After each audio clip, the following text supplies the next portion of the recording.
Washed Up Sports Podcast. Washed Up Sports Podcast. The Washed Up Sports Podcast. What's going on? What's going on? What's going on? What's going on? What's going on? What's going on? What's going on? What's going on? What's going on, guys? What's going on, guys? Welcome back to a Washed Up Sports Podcast. This is episode 25. My name is Evan Klein, and I'm glad to be joined alongside my co-host, Max Lindley. What's going on, people? How's everyone doing? We've got a lot of sports news to react to. Oh, yeah. So we're going to get a quick ad read, and then we're going to get right into everything because we got some breaking news that we got someone calling in to break down. So let's get into the ad read right now and get on with it. We are an authentic sports commentary from the perspective of two washed-up athletes. Real quick, quarter way to 100 episodes. Quarter way. Today's episode is brought to you by The Daily Scoop. The Daily Scoop is the premier dog walking and pet sitting service of Bergen County, located in Glen Rock. The Daily Scoop provides service not only to Glen Rock, but to several surrounding towns as well. They ensure that you're getting the best possible care for your pets while you cannot be with them. From the simple dog walk to daycare at The Daily Scoop has you covered. And if you need to leave town to visit your family, friends for the weekend, have no fear. Daily Scoop offers pet sitting services as well. Inquire for more at www.thedailyscoop.com. That's scoop with a K at www.thedailyscoop.com. Here's Max with their Instagram. Daily Scoop, LLC. Nice. Nice. So now we are going to get into a phone call. Wyatt Milbrough, friend of the program, calling in to talk about this European Super Soccer League deal that is potentially happening, potentially not happening. We don't really know, but Wyatt knows a lot about it, and he's calling in. So I believe we have Wyatt on the phone right now. Wyatt, do we have you? Hey guys, how's it going? I'm actually driving right now. Oh, okay. Yeah. Thanks for coming on today, bud. Yep. Thanks for having me. How's it going? Pretty good. Pretty good. Well, we're excited to have you next week too, but before next week, we want to break down this Super League that's going on. Can you fill in us and our listeners on that, those who may not be big soccer fans? Yeah. I mean, basically what's gone down is owners of 12 major clubs across Europe try to combine their efforts to create a Super League, which would be exclusive to all of their teams within the continent. I mean, this was a clear power grab driven by greed. And the fact that this was a headline above all the other things going on right now in this world, it's crazy. And it's basically an attack against the people and pretty much the sport that billions of people across this globe follow. Right. Wyatt, I want to ask you, so a lot of teams are maybe going to be in it, maybe not in it. Is this definitely happening? If so, are teams backing out? Because I've heard that like Barcelona may or may not be doing it, and then Chelsea may not or may be doing it. Tell us a little bit about that. Klein, to address that issue, in the past hour, there's been breaking news that all of the English clubs from the Premier League have actually dipped from the Super League. They have abandoned the Super League, and there's currently the progress of them backing out of the Super League. Oh. So this is good news. This is great news. Wow. And basically what this is the people have fought back against the elitists, and the people have won. Wow. Yeah, that's electric. Wyatt, correct me if I'm wrong, but from my understanding, it's that most of these people that own the soccer teams are not from where the soccer teams are. They're Americans who are just trying to make an extra buck off of these high generating teams. Not the best teams, but the high generating ones. Correct me if I'm wrong. So what it's become, you'll hear about takeovers that happen within the sport. Takeovers occur when outside influences often from foreign people that will buy over these clubs. I mean, you see it happen with Manchester City. You see it happen with Chelsea, Manchester United in 2005. Big news today, the Manchester United vice chairman, the man who was responsible for their 2005 takeover, responsible for many of the titles and all of the money that they put into that club, he stepped down today. 16 years at the club. That's pretty big news. Wow. That's insane. I mean, this seems, and like they were saying, if there's The no fallout from the Super League. if there's no British teams in it, can they even have a Super League? Because the Premier League is one of the biggest leagues in the world, Wyatt. So does this mean that it probably isn't happening? It's basically not happening. Okay. I mean, Well, that's exciting. essentially what was going to happen when you have American sport and you have a sort of situation like this, you see a lockout format. Oh, sure. You see players who lash out against the owners, but this was more than that because there are managers, there are fans, and it's essentially an entire community has backlashed against 6 to 12 owners who have spearheaded this against the people's will. Right. And they were trying to say that if your club was in the Super League, that you couldn't even play in the World Cup for your own country. I know. Well, that's the thing. There was clear government intervention that was going to occur. There was clear association intervention that was going to occur. You hear of FIFA saying that players will be banned to represent their countries during the World Cup, which would be something insane to even fathom, that all of these high-profile players wouldn't even represent their country. It wasn't. The entire proposition was incredibly hard to believe, and that's why it was groundbreaking. It almost felt fake. Yeah, it did. I agree. It almost did, and clearly the fact that it's lasted almost 2 to 3 days and it's almost come full circle is just a call to how insanely preposterous this whole thing was. Definitely. Absolutely. We're talking to Wyatt Milroad here about the Super League and the crash and burn of it in the past hour or so. So Wyatt, you mentioned earlier soccer is a sport that's very much built from the ground up, built from the people. What did it mean for these clubs to then fight back and then win and be like, no, we're going to stay? Like, what does that mean to you as a normal soccer fan, and what does that mean to everybody else who's huge soccer fans? Yes, I hear you. And it's still in the process of a fallout. There's going to be consequences, definitely. I mean, personally, as a fan, I can say that, like, I was very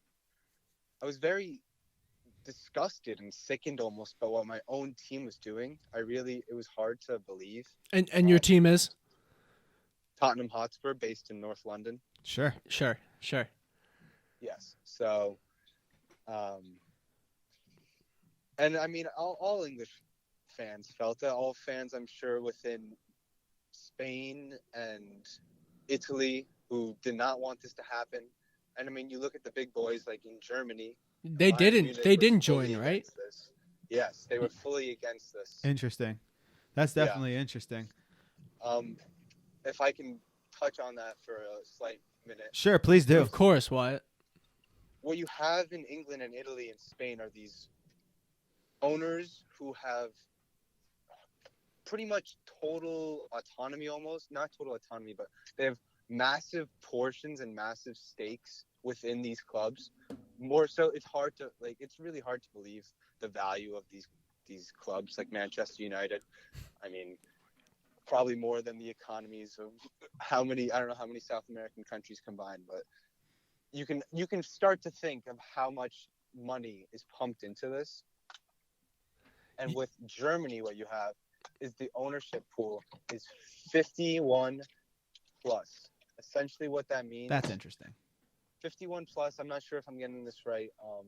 There's certain fans who could definitely touch up on this.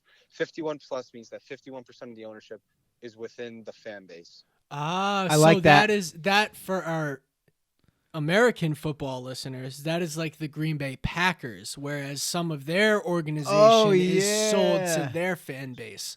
So for anybody who's not a big soccer fan, big football fan, that's a way you can kind of see the similarities here. We can draw back to what you were saying, Max, and what this happens is there's hundreds of years of history within England and with all these countries, and it's because of these communities and like the people have supported these clubs that they're at this position they are today, you know? And so for these owners who potentially don't even have more than 2 decades worth of time within these clubs to make these decisions against the behalf of the people, it was betrayal. And I mean, you saw the backlash across social media. You saw the people storm Anfield and Stamford Bridge today. Absolutely, yeah. Liverpool and Chelsea, respectively. Those are their home stadiums. Yep. Oh, actually, not Anfield, Elland Road, which is the home stadium of Leeds United. Got it. Yeah. Didn't they have a game yesterday? Yes, that's what I'm referring to. Yes. Yeah. Gotcha. But essentially, what has happened is these owners have buckled under the enormous pressure that has happened. And I mean, within the past hour, 6 teams have already backed out of the Super League. I'm sure it'll dissolve by the end of this month, this week. I'm not sure how the litigation process will go, but it's not going to happen. And I'm more than happy that is going to occur. Absolutely. I mean, not a big soccer fan here, as you know, Wyatt, but I'm happy for all of my friends who are soccer fans that these greedy fucks aren't going to form this league. Yeah, it's a good thing. It's a good thing that it's not happening, but the fact that it was the highlight of the news is sad in general. Absolutely. Right. Wyatt, we want to thank you for coming on and talking with us today about this, and we're looking forward to having you back in studio for the draft live stream next week. People are going to get to hear a little more of you. This was awesome. That's going to be awesome. So looking forward to next week, man. Yeah, I'm excited too. Thank you, guys. All right. Absolutely. Take care. See you, Wyatt. All right. Major thank you to Wyatt for hopping on with us and explaining that to us stooges who aren't big soccer fans. Yeah, thanks, Wyatt, and we'll see you next week. For sure. Yep. Excited. So we got the draft obviously coming up. Max, let's talk a little bit about that. Yeah. What are you expecting, Evan? What? You know, I'm expecting some chaos. Honestly, that's what I'm excited for. I feel like in the first round we're gonna see trades, we're gonna see surprises, we're gonna see a little bit of everything that you want in a draft, and I'm really excited for that. Yeah, I don't know about trades. I don't know about all that, but I just know that there's a huge pool of wide receivers this year that are getting overlooked a little bit because of Devontae Smith and Jamar Chase. There's a couple others that are going under the radar. I like some of the guys you picked in your mock draft. Rondale Moore. He's a little under the radar, late first round. So I think we're going to see a lot of cool stuff. Hopefully we get some trades. I don't know. We got some trades already from the 49ers. We're going to have to see what they do, right? Like, what are they doing? Do you have any predictions there? 49ers at 3? Yeah. I mean, they traded up for that pick. I mean, I think in my opinion, it's going to be either Mac Jones or Justin Fields. You don't think there's a chance they draft Trey Lance? There's a chance. But I don't think that's not my prediction, no. Gotcha. Okay, so here's my take on it, if you'd like to hear it. Sure. On Mac Jones' situation. And I got a lot of heat from a couple people for having him drafted in the beginning of the second round in my mock draft. I'd like to just explain that a little bit now that we're closer to the draft. I think what the 49ers did going to 3 and keeping Jimmy Garoppolo shows that they're not going to get a quarterback that they want to plug and play right away. And that's what Mac Jones is. He's ready. You know what I mean? That's what he is. He's a system quarterback, a great system quarterback. You know what I mean? Like formidable. In the right system. You know what I mean? Yeah. So I don't think them keeping Jimmy kind of shows that they might want to get someone they could develop. So I think they'll either lean Trey Lance or Justin Fields there. Yeah, no, it's definitely possible. But if they do draft Mac Jones, maybe they look to get rid of Jimmy Garoppolo because Mac Jones is more of a plug-and-play type player. Or I still wouldn't even be surprised if they have Jones understudy Garoppolo or something for a little bit. No, yeah, I wouldn't either. Mm-hmm. But it just seems like if they're going to go with someone who they could play right away, why would they keep the salary of Jimmy Garoppolo? Right. I was thinking potential trades. I know a lot of people have been saying rumors that Carolina might trade out of 8, I believe it is, because they obviously got Sam Darnold and they still have Bridgewater. So, do they need a quarterback? Maybe not. So it'd be surprising. I wouldn't be surprised if they traded down a little bit and could get some good compensation in return. Absolutely. Or you could stay right there and maybe take Kyle Pitts. Right, if he's still there. Yeah, it might seems not like he might be going in the top 6 maybe. Yeah, so yeah, for real. A lot to see, a lot to break down. We're excited. We're going to be doing it with you. We're a little nervous. Our first draft stream. I'm already anxious about all the technology that we're gonna have to be running all at once, but it's gonna be a blast. Oh yeah, it'll be fun for sure. So that's gonna be, when is that, Ev? That's April 29th, Thursday. Yeah, and So then we're gonna go probably a 10 week minutes from the drop day of this episode. Yeah, so 10-15 minutes before the actual draft starts, we'll start our live stream. Right, and then we'd also like to announce we have a sponsor. We do. This live stream, the draft live stream, is beloved, sponsored by the beloved John's Boys Pizzeria. John's Boy Pizzeria is sponsoring our live stream, which is awesome. Absolutely. We're really excited to have them on board and supporting us. So that's awesome. Love to thank Umberto and his crew over there because they've always been the best. Absolutely. We're excited to be eating some John's Boy. And then also, hopefully you guys can order some John's Boy too and enjoy it with us while you're watching the draft. Absolutely. Along with us on YouTube.com. Best pizza in the county. Just search a and Washed it's Up not even Sports close. Podcast. You know? It's the best pizza in the county. Just go to YouTube.com and search a Washed Up Sports Podcast. It'll be the first one there. April 29th, about 6:45, 7 p.m. Sure. Or 7:45. It depends when the draft starts. It's either 7 or 8. Cool. So that's that. Oh, did we mention who we got coming in? We mentioned Wyatt earlier, and we got Jack of all trades. I think we talked about that last week. I just want to keep everyone updated. Right, yeah. Jack of all trades Jack's will be here. Jack's making the trip down from his spot up in New York State, coming down, making the trip to join us. He's representing the Jets. Wyatt's representing the Giants, so that's fun. Absolutely, and we're staying all COVID cautions Oh yeah. in place. Going to Don't gotta get worry everyone about us. tested, make sure we're all safe before we press record that Thursday night. So that's it for the NFL Yes, that is it for and the NFL. draft, because we are going to spend about 3 to 4 hours talking about it next week. So no need to talk about it for 30 freaking minutes right now. Right, we just wanted to make sure everyone was on the same page. Yeah, so be sure to freaking check us out and be a friend. Share it with a friend. Takes 2 seconds to share that link. That would be appreciated for sure. Yeah. And while you're at it, Ev, we never do this in the middle of our podcast. Click that subscribe button. It takes 2 seconds, dude. You could click it. Sure. You could if you want. We're not going to Make push it you. on you, Right. but we'll just say it once and leave it at that. All right. Steph Curry, bro. We mentioned it earlier in the year. He's on fucking fire. Just an absolute murdering of the NBA record books these last few games. Jesus. Yeah, Ev, you want to break down the stats Just and destruction of the records. what he's been doing Yeah. over the past couple games? So here's some stats that I've collected for some context for you guys. So Steph Curry's last 5 games, 49 points where he hit 10 threes, 47 points, 11 threes, 33 points, 4 threes, 42 points, 11 threes, 53 points, 10 threes. So I know that kind of sounded like some mumbo jumbo, but that's insane. No one in NBA history has made more threes, 46, in a 5-game stretch than Steph Curry just did. There's one ridiculous thing. We'll react to all these after we go through. Steph Curry has 6 games with 10-plus threes this season. No other player has more than 5 in their career. Steph Curry just had another 10 three-pointer game. That's 21 for his career. Clay has the second most with 5. Jesus. No one else has more than 3 games with 10 made threes in NBA history. Steph has 4 in the last 7 days. Max? he is rewriting Yeah.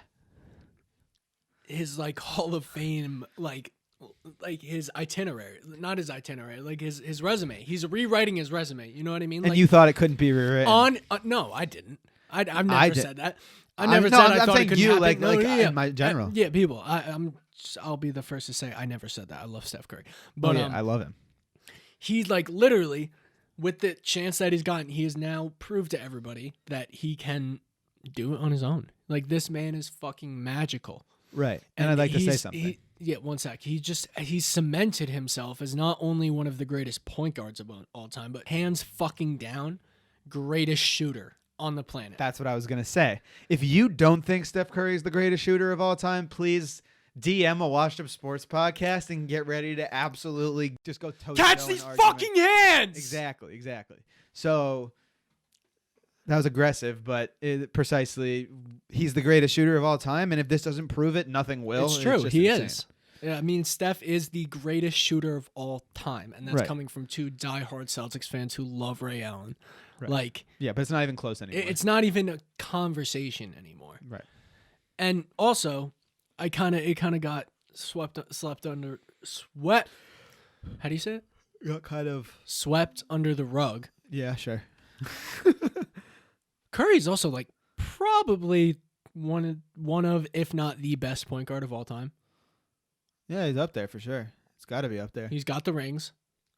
He's got the fucking points. He's got the- the assists. You know what I mean? Yeah. No, He's getting he's there. up there and one of the best for sure. If he's not now, he might be in the future.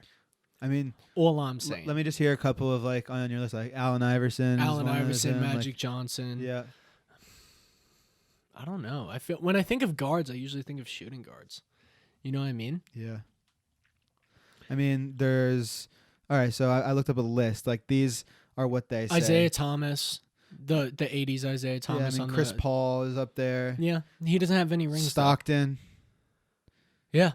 Stockton doesn't have any Jason rings. though. Kidd, Oscar Robertson, No rings. Nash, Oscar Robinson has a ring. Nash, Gary Payton. Yeah. Nash, no ring. Gary Payton. Kyrie's on this list. Yeah. Then Steph deserves to be. Steph deserves to be right there with Allen Iverson and Magic Johnson. Chauncey Billups, love that. Like, geez, oh my gosh, I love. it's Chauncey Billups. disrespectful to not even put like. It's crazy. Steph is so ridiculously good, and Yeah. I don't think we could harp on that enough. No, we aren't. Yeah, I think it's ridiculous. You know, It's but been that so was just- impressive. That was too crazy to not bring up Yeah. today. So we just felt like we had to do that. You have anything else on NBA/Steph? No, Okay. no, that So- was just. If I say anything else, like I'm just gonna keep on going for about an hour. So segueing from NBA with Curry over to the Octagon. This weekend we have UFC 261, Masvidal, Usman 2 for the welterweight championship of the world. Little Bruce Buffer. How was it? It was all right. All right. I think you could do better. All right. How about this one? Oh God. See, I think I do a good Buffer. He gets up there. He goes live from Las Vegas, the UFC Apex. It's time. I need a serious one because I know you could do it. It's time. That was pretty good. Thanks. That was pretty good. I like that. Yeah. Going back down. That was not bad. Not bad. Fire. Not bad. I think Bruce Buffer does it better though. I mean, he's amazing. The GOAT. All right. So let's get into some UFC talk. You mentioned we have Masvidal fighting Usman. So Yeah. what do you expect to happen there? Second time that's going on. Usman beat him last time, and I think we're gonna. By submission? No, it was by decision. By decision. Yeah. Okay. So I think we're Gotcha. gonna see that again. You think it'll go the distance? It could. Yeah. It certainly could. But like, I know Masvidal doesn't get knocked out, but Usman can catch you with one, and I would be surprised if he knocked him out, but I'd be surprised if he knocked him out, but it wouldn't be the craziest thing that I've ever seen. And Usman I think is definitely going to win. Masvidal's coming with a full camp, which he didn't have last time, so should be a great fight. Just a really good fight for welterweight title. Another fight, obviously there's two other championship fights, the women's fights. One of them we got Valentina Shevchenko against Jessica Andrade. Both are just scary individuals, just absolute beasts. Yeah. So that's going to be a sick fight. Who goes first? And can you tell us the order of these fights this weekend? Right, so it's the whole main card. So it's the early prelims, the main card. Yep. and then Obviously, you got all the prelims. And Yeah. then you get Shevchenko against Andrade. Then you have the co-main, which is Namajunas against Wei Li. Then finally the main event, which is Usman Masvidal. Gotcha. Okay. Understood. All right. So that's gonna be fun. Yeah, man, very exciting. Yeah, I'm excited for that.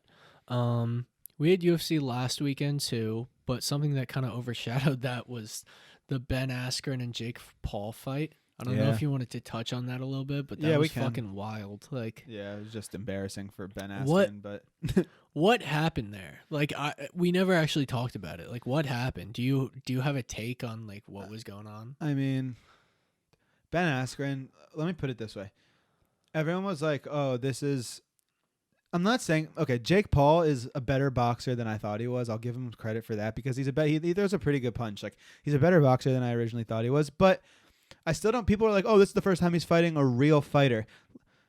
Ben Askren has never won a fight by punching someone his entire life. He didn't throw punches in the UFC. Never. Ben Askren would find a way to take you down and submit you, or just like have takedowns and maintain control. Ben Askren was a college wrestler, an Olympic wrestler. Ben Askren doesn't box.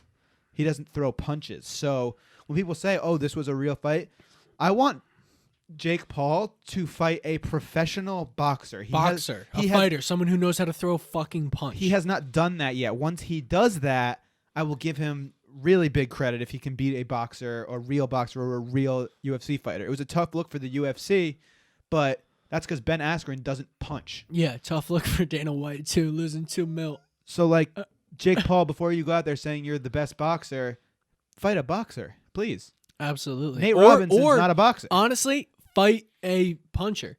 Fight someone in the UFC. Like if you're not going to fight a boxer yet, A striker. Yeah, exactly. Fight a striker in the UFC. Right. Someone who's known for punching. Do you have anybody who comes to mind who's like a known puncher? I don't. A striker. I mean, he's like mentioned a bunch of people he wants to challenge. Want to hear one of the people he talked about? That would be crazy. I'm pretty sure he wants to fight Deontay Wilder's. No, Tyson Fury's nephew. Really? Or like brother or something. But he's related to Tyson Fury. I mean, just fight like a real person, please. He is Ben a boxer. Askren, he's a pro boxer. Ben Askren is a retired, overweight, like he looked dad. Yeah, man, he had the dad bod. Exactly. He had it going. Exactly. That was interesting. Exactly, and it's like, I don't know. He said he wanted to fight Evander Kane.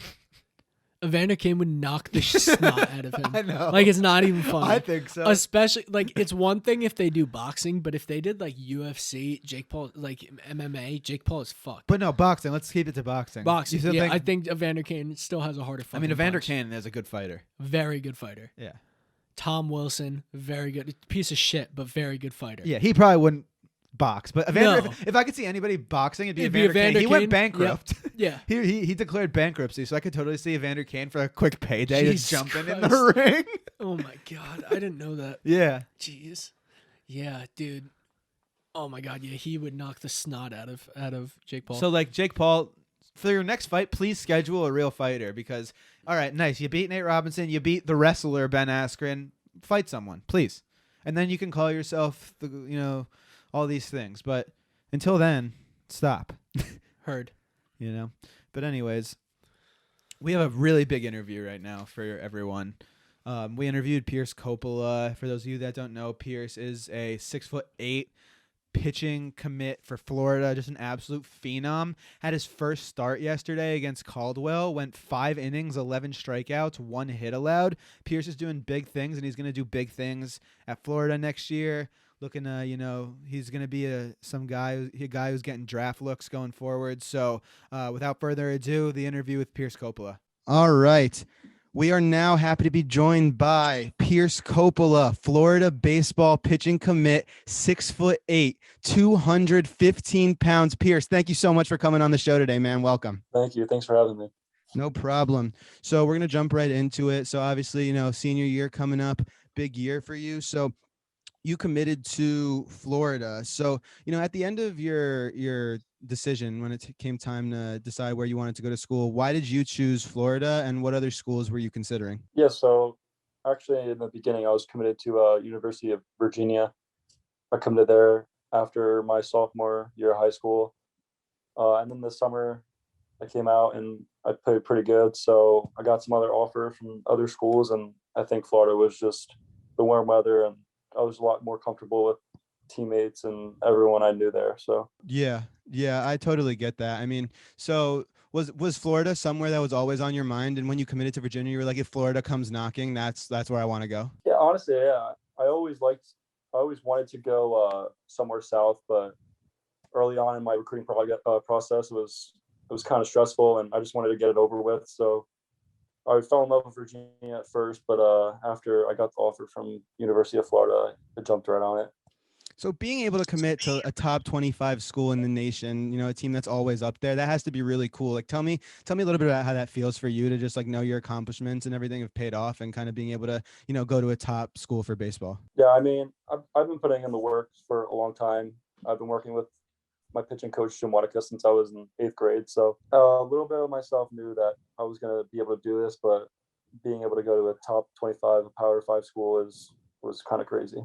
Yeah, no doubt. So I want to talk to you a little bit about Kevin O'Sullivan. Obviously, one of the most famous head coaches in the nation. Kevin's super accomplished over at Florida, 2017 national championship. Tell me a little bit about your relationship so far during the process with Coach O'Sullivan, and kind of like, did your relationship with him have anything to do with you really loving Florida? Yeah, so when they first offered me, he called me once a week and we kept talking, and I just wanted to get a feel for the coaching and what the day in a life would be at University of Florida. And that's what ultimately made me want to make the decision to make the switch, just because I felt comfortable with the coaching staff, and they were always coming in contact with me and just making sure I was doing good. I was getting my work done, and I was staying healthy. No doubt. That's awesome. Yeah, that's what you want. You want someone who's gonna know that like you would know that they have your back and throughout the whole process, kind of Yep. just like there for you. That's always good, of course. So I just want to talk to you a little bit, more like some pitching stuff. So you're obviously 6'8" frame, obviously tall kid. So how do you throughout your high school career, how have you used your height to your advantage, as a pitcher? Like obviously, there's some advantages that can come with that, with velocity and just stuff like that. So like, tell us maybe about some of the advantages or maybe like challenges you faced with being like one of the taller pitchers on the mound, both ways, Yeah. So being tall and pitching is very hard, just because you got a lot of levers and they're long, and you have to be repeatable with your delivery to throw strikes consistently. So early on in my, like, I'd say 8th grade, it was challenging to throw strikes. And even this summer, I was missing my spots a lot just because I wasn't strong enough yet.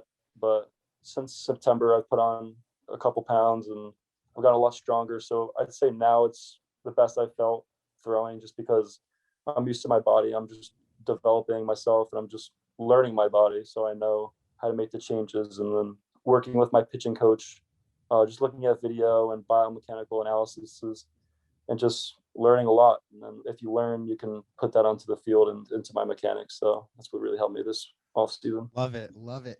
So I want to talk to you a little about Perfect Game. So you were given, a rating of 10 on Perfect Game, which is the highest rating you can get. You were named to the All-American roster. Tell me a little bit about your experience with Perfect Game. For those who don't know that are listening, Perfect Game's a recruiting service that is very big nationally. So it's obviously a huge accomplishment. And just to explain a little bit, when you get a 10, it means you're supposed to be like projected to be like a high pick in the draft at some point. But tell me a little bit about that for you, the experience with Perfect Game, All-American, all that stuff. Yeah, so normally kids nowadays, they start early and they get into these showcases. But for me, coming into the summer, I was kind of like unknown. People didn't really know about me. I was able to get an invite to the PG National Showcase, which is the top, I think, 500 players in the nation get to go there. So I threw there, and then I skyrocketed in the rankings. I went to, I think, 23 overall after the PG National Showcase. So I started getting some buzz, and after that, I just got invited to everything PG. So, and then I started going to them all. So it's pretty exciting. Nice. That's awesome. That's really cool. So this season, I'm sure you know who Chase Petty is. Obviously a fellow Yes. Florida commit. Chase is another really talented pitcher from New Jersey, one of the highest recruits in the nation as well. So tell me a little bit, have you connected with Chase at all? Because both of you are obviously going to be freshmen next year. Have you guys talked? I know he's a fellow Jersey kid. So tell me a little bit about what you've seen in his game and how you guys plan to go to Florida together and all that. Yeah. So this summer I got to spend a lot of time with Chase, because we go to all these events and they normally split up like regions. So I was with Chase most of the time, and we just hung out in the bullpen and stuff. So after I committed to Florida, we got pretty close. So I can't wait to play with him, be on the field with him again, especially at a Power 5 school like Florida. Chase he's not even human. I mean, throwing 102 in high school. So I know that dude, I've seen like some of his highlight tapes. It's actually ridiculous what this kid does. Yeah, I've seen him throw about like 15 times, and think I've seen him give up a hit. So I Oh don't think man. it's Crazy, it's yeah, bad. dude. Yeah. But dude, I was looking at both of you guys. I'm like, damn, Florida's got some big arms coming in next year. You guys are Yeah. gonna kill it. So Yeah. it's gonna be dope. So like a little bit aside from just like you and your baseball, just like to talk a little bit about what you love about baseball. What's your favorite pro team? I'm a Yankee fan. Yankees Sadly, fan? right now. Sadly. Yeah. Tough stretch so far, but so like who are some guys in the MLB, maybe on the Yankees, that you look up to, that you try to model your game after and try to like learn from? Yeah, I'd say, well, CC Sabathia is my favorite pitcher just because we don't have like the same frame, I would say, but we're the same height. So watching him when I was growing up, he's early on in his career, he was a big power guy, just blew fastballs by everyone. And then later on in his career, it was a low 90s guy and just more methodical. So that's when I really liked watching him, hitting his spots, throwing the curveballs at the right time, just sequencing. So I think I always try to model myself after him.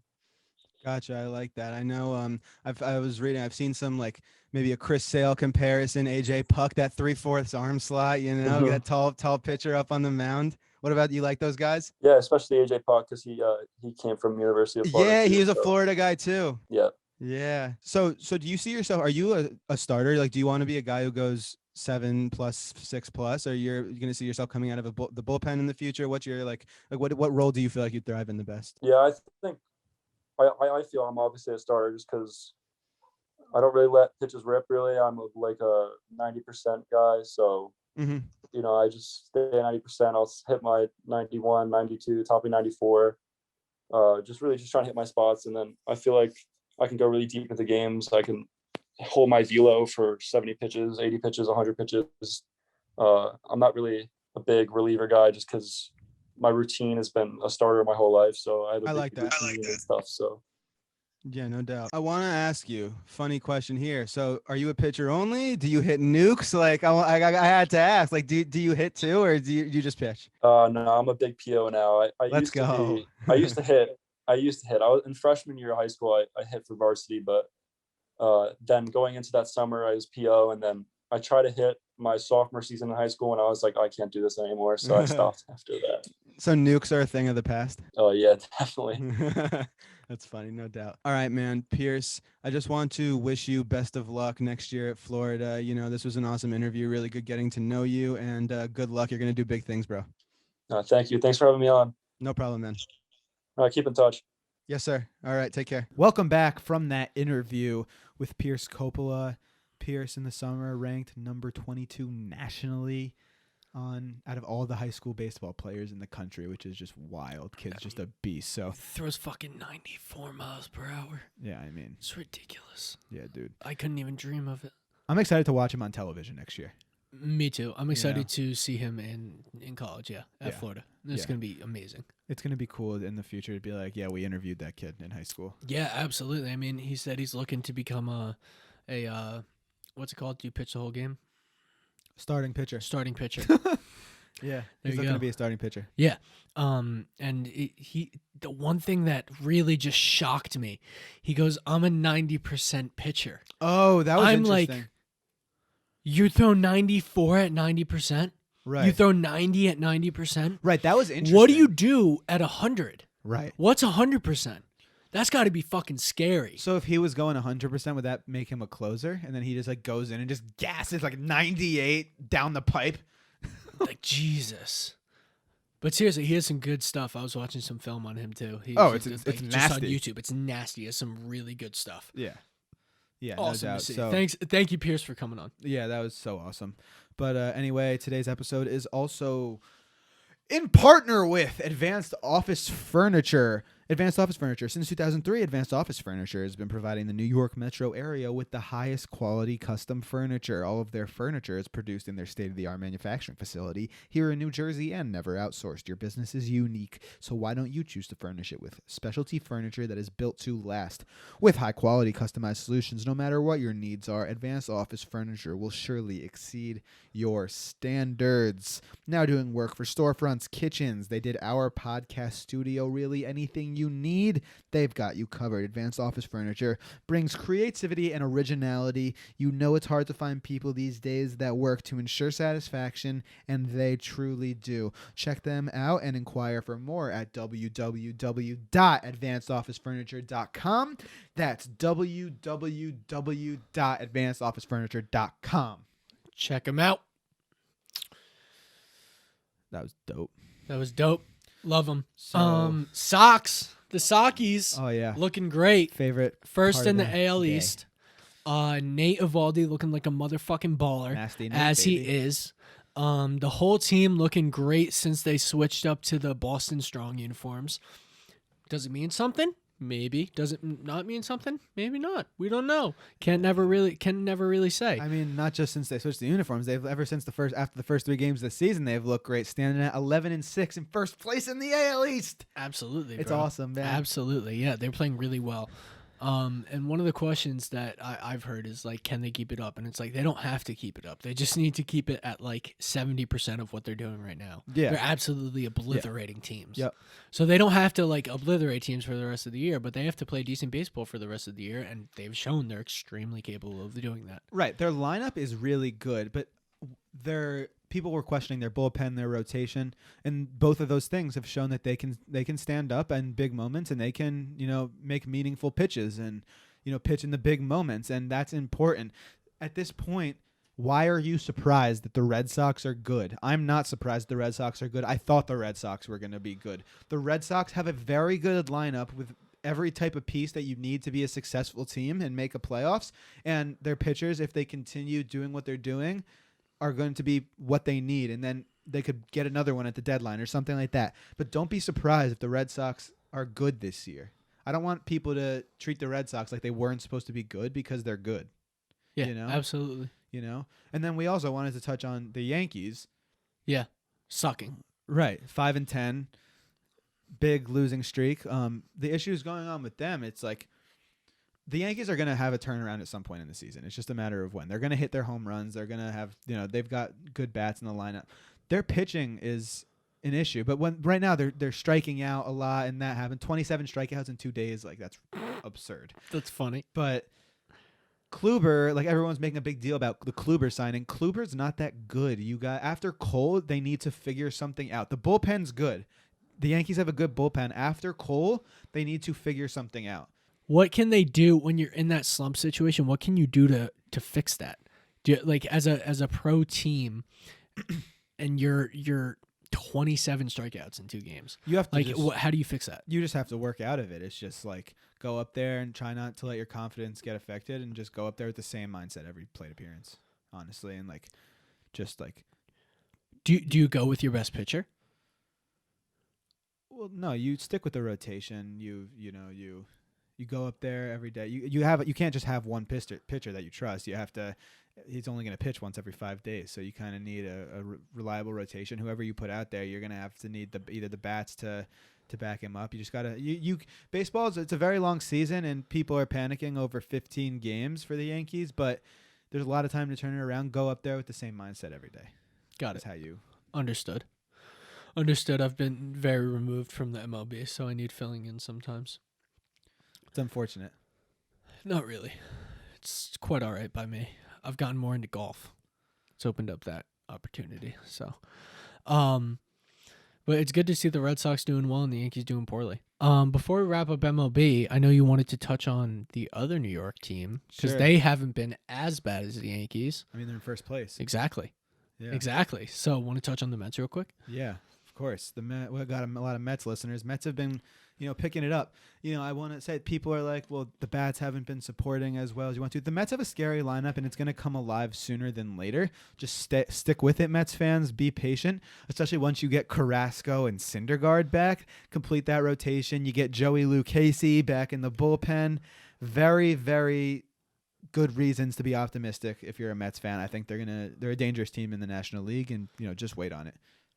Absolutely. That's my take on the Mets for today. Absolutely. I agree with you, man. Like, the Mets, we say this, we've said it.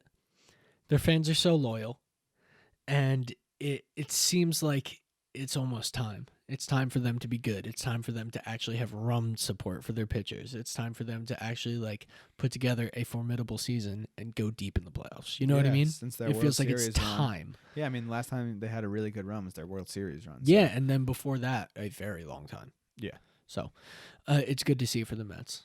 No doubt. I'm Yeah. rooting for the Mets. Me too, always. Yeah. Even though back then Billy Buckner Oh yeah. it's- still haunts Red Sox fans Yeah. forever. Yeah, I'm going to that Mets Red Sox game on a week from. Well, no, so it's Tuesday. So this drops on Thursday, and then Tuesday the 27th, going to the Mets Sox game Nice man, at Citi Field. So that's fun. nice man. Do you know who's pitching yet? No, not they haven't announced yet. But Gotcha. Interesting. you That's might fun. know on Thursday, but what this drops. But Yeah, that's fun. I don't Enjoy, know. man. thanks, Hope you have a fun time. thank you, dude. Yeah. Before we get out of here, I know you got some exciting news. Yeah, so May 1st, official date, the merch collection, the spring drop for a Wash Up Sports podcast is going live on teespring.com. We will have that link posted for you guys everywhere. I've had people hit me up about the Client's Corner tees, the Washed Up tees, the Tom Brady tee is really cool. So we have a few designs. We're very exclusive, one time only, and then, it's just going to be awesome, guys. May 1st, really excited. And shout out Dylan, the graphic designer, for helping us out. Dylan, Sarah. Absolutely, Really yeah. appreciate that. So we have a good collection ready for you guys. It's not too overwhelming. You got Killed a few the choices. designs. Few choices for you there. And then on to the next drop. So big things coming in the merch game. Here's I'm trying to show off. Oh, this isn't working too well. Almost. There we go. Oh, no. There we go. There's one of our t-shirts that Dylan designed. You can see right there. That rainbow. Dylan's got the rainbow design. He killed it. Absolutely crushed it. Thank you, Dylan. Thank you, everybody, for listening and for the support. We hit 200 followers on Instagram a couple weeks ago. This is our 25th episode. We're halfway to 100. A quarter to 100. Like, it's just ridiculous. It's crazy to think about. You know what I mean? Oh, yeah. Like, It's very it cool. shocks me all the time. Yeah, I'm having a lot of fun. So Absolutely. Evan, it's a blast, man, as always. absolutely. See you guys next week For on the draft live stream. The draft live stream. Jeez, man. It's a week exciting. away. Yeah. Follow the Instagram and subscribe to the YouTube too. Absolutely. Subscribe to the YouTube. Hit that notification bell so you get notified when we go live next Thursday. Be a friend. Share it with a friend. Post noties. There you go. Get the post noties on. Be a friend. Share it with a friend. We will see you guys next Thursday. Peace. See you guys. To subscribe, click here. To check out our behind the scenes series, Behind the Bench, click here. To check out clips, click here. To check out backlogged episodes, click here. Peace, guys. See you Thursday.